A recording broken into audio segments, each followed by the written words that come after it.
Magandang araw po sa ating lahat. Sa bidyong ito, akin po ipasilip sa inyo itong ginagawa ko ditong Haspi Design na hugis kahoy dito sa helmet at kung ano mga materialis na aking ginagamit. Pero kung kayo bago pa lang dito sa aking channel na Paint and Varnish TV, mag-subscribe na, pakipindot na rin yung notification bell para ma-update po kayo kung ano man ang i-upload ko dito sa channel na ito. Ang kasunod kong ipapakita sa inyo, ito nga po yung dati kong helmet. Ito lumang-luma na. Pag may mga luma po kayong helmet, huwag ninyong itapon.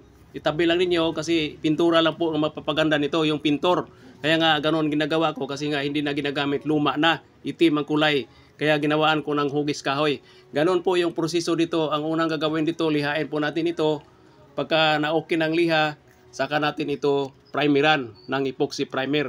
Ganoon po yung proseso dito pagka ganito mga pintura, kailangan ang pundasyon natin matibay. Ito nga pala ang gagamitin kong primer, itong product po ng Gilder, epoxy primer gray at saka catalyst. Yan po yung gagamitin ko dito para sa pundasyon dito sa gagawing hugis kahoy. Okay na, tapos na maliha. Ito, buksan ko na itong epoxy primer gray.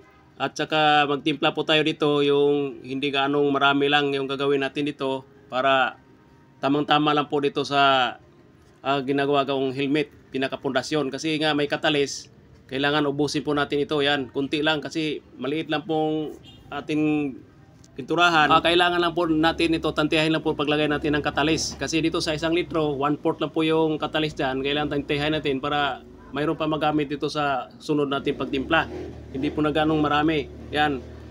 Siguraduhin po natin na mahalo mabuti bago natin ito ipahid. Brush lang po yung gagamitin ko dito. Kasi nga, Haspi Design, ang maganda gamit nito, brush. Okay na, naayos na paghalo, i-brush na po natin ito. Yan, padritso lang po yung brush, hindi yung balagbag, ditso-ditso lang kasi nga yan ang sundan natin dito sa pag-guhit o pag-design sa hugis kahoy gamit yung greening stone. Yan, panoorin na lang po niyo hanggang sa dulo para makuha ninyo kung ano mga idea dito sa dagdag kaalaman din sa mga naghaspi. Bihira lang po gumawa nito mga ganitong design, kung di mga pintor yan, iba plain lang talagang gusto nila. Yung itim kasi pula o yellow. Pero sa akin gusto kong gawing mukhang kahoy, yung kaiba naman. Dahil marami pong mga design dapat natin gawin dito pagka alam mo kung ikaw ang mag-design, ikaw po ang masunod. Kung anong gusto nilang design, pwede natin lagyan ng wallpaper design, pwede. Basta may pantapkot. Ganon po yung proseso dito pagka nagpintura po tayo. Katulad dito mga helmet na ganitong design. Madali lang po para sa atin na mga marunong at sa mga baguhan na may nakuha kayong idea dito sa pinakita kong video. Okay na, tapos na. Ibilad ko to sa araw para mabilis matuyo. Ganun po yung magandang gagawin dito pagka ganitong proseso pagpintura. Kailangan may bilad para mabilisan po ito. Maganda yung tuyong-tuyo na bago mo patungan, lihain, saka natin sundan ito sanding sealer. Kaya ganun po yung gagawin ko dito. Okay na, tuyo na. Ang kasunod kong gagawin dito, pasapasahan ko to ng liha na number 240 para maalis yung mga aligasgas bago po ito natin kulayan o pahiran ng sanding sealer. Ang sanding sealer, yan po yung kasunod na gagawin dyan para pag haspe sa design na greening stone, madulas. Ganun po yung technique dito o paraan, diskarte sa pag-Haspi design. Kasi kung hindi natin lagyan ng sanding sealer, ayan yung tingting color, rosina. Kulayan ko yung sanding sealer ng kunti para medyo dark cream ng kulay. Okay na, nahalo na. Ngayon, ipupunas na po natin ito. Puro po ito ng sanding sealer kasi nga hindi ako naghalo dito ng lacquer thinner. Gawa nung ang top coat ko dito, polyurethane. Hudson polyurethane ang top coat. Pagka nagamit po tayo ng Hudson, huwag po tayo maghalo ng lacquer thinner dito sa pundasyon. Mamaya makulubot ito, lulubo dahil ang polyurethane top coat, matapang po yan. Ang halo niyan, PU reducer. Kaya pag ganito mga proseso, huwag tayo maghalo ng lacquer thinner, pinakapundasyon para sigurado kasi masayang yung trabaho natin pagka lalo na sa mga sahig. Yan, hindi kayo maghalo o maghalo man tayo dyan na sa pang top coat. Pero pag sa pundasyon, katulad niyan, huwag tayo maghalo ng lacquer thinner para sigurado kasi matapang yung mga materialis dito sa gamit dito sa polyurethane. Okay na, napahira na ito ng sanding sealer na may kulay, tingting color, rosina, yan.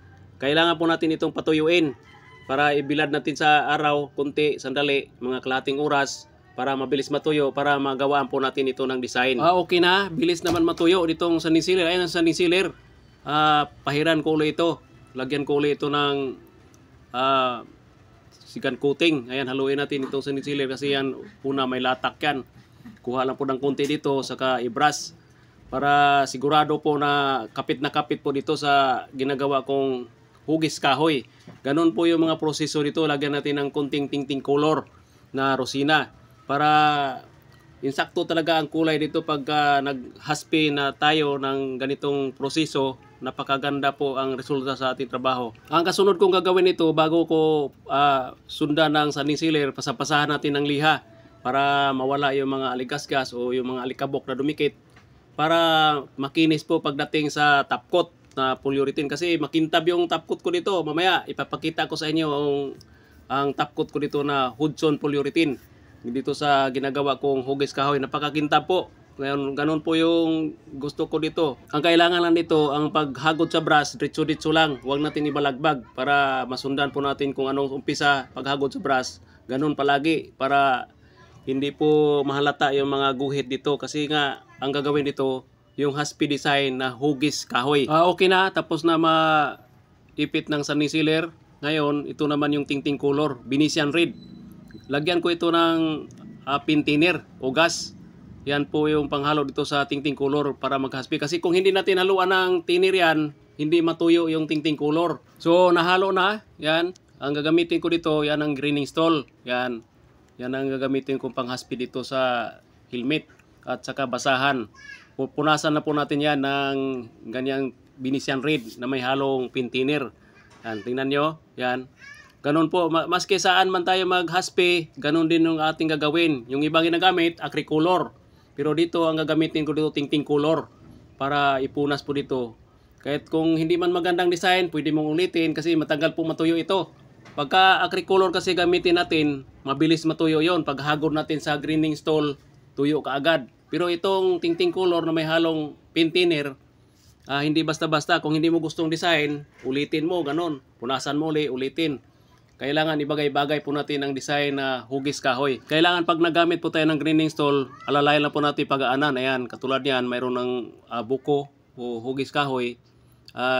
Alalayan po natin yan, ganyan. Para maganda yung resulta. Ganoon lang po yung gagawin dito. Punasan po natin. Yan, sinasabi ko matagal po matuyo. Saka sundan po natin ang greening stall. Yan, paikutan natin. Ganoon lang po kadali ang paggawa ng haspi design. So okay na, tuyo na. Tapos na ma-haspi design na hugis kahoy, kailangan patuyuin po natin ito. Ngayon, ang kasunod, pagka natuyo na, kasi mabilis lang din ito matuyo, gawa nung ipinatungan ko ito ng sanding sealer. Ito naman yung Hudson polyurethane na gagamitin kong pantapkot. Saka catalyst, yan yung catalyst, saka yung PU reducer. Kailangan po yung halo natin dito, 10% lang po. Kasi nga, malabnaw na po itong Hudson polyurethane. Sa mga nagtatanong, yan po yung kailangan natin 10% pag naghalo po tayo dito sa pantapkot dito sa Hudson polyurethane. Hanggang dito na lang. Kung nagustuhan tong video na to, huwag kalimutan i-like and i-share. Sa mga lalong-lalo na po sa mga hindi pa nakasubscribe, paki-follow na rin yung FB page ko na Paint and Varnish TV. Salamat po!